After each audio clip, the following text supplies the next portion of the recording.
Tara, magluto naman tayo ng homemade chicken longganisa para sa masarap na almusal. Partner natin sa ating sinangag na kanin at sunny side up egg. And yes, meron na tayong masarap na long silog na pwedeng pambaon ni mister o ng mga bata sa school. So tara na, magluto na tayo. Kailangan natin ng 400 grams na minced chicken and then lalagyan natin ng isang kutsara ng soy sauce. Then lagyan din natin ng 1/2 tablespoon ng Knorr liquid seasoning.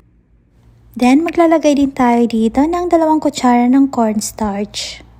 And syempre minced garlic na magpapasarap lalo ng ating chicken longganisa. Nag-add ako dito ng mga 4 or 5 kutsara ng asukal. Mas maganda kung light brown sugar yung gagamitin nyo. Then timplahan natin ng salt and pepper. And yan, halu-haluin lang natin hanggang sa ma-mix lahat ng ingredients.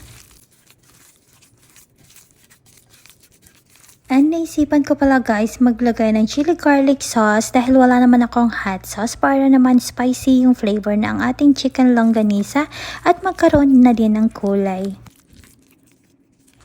Mix lang natin ulit, then i-refrigerate natin yung ating mixture for 30 minutes bago natin i-wrap.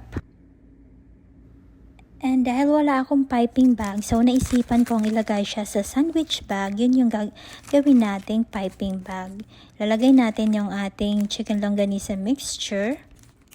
Maganda yung idea na to guys para mabilis lang at madali lang yung paggawa natin ng chicken longganisa. So yan, ikakat natin yung edge niya para dyan lalabas yung ating mixture.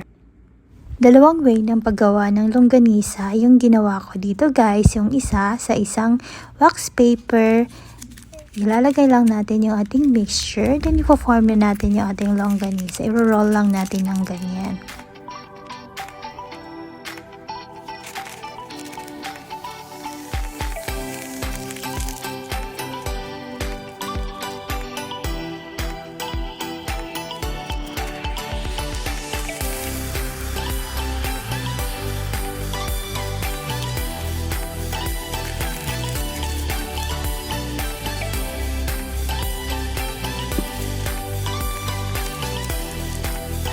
Yung second way naman guys, yung gamit ko naman dito ay cling wrap o di kaya plastic na kinat ko lang ng ganyan.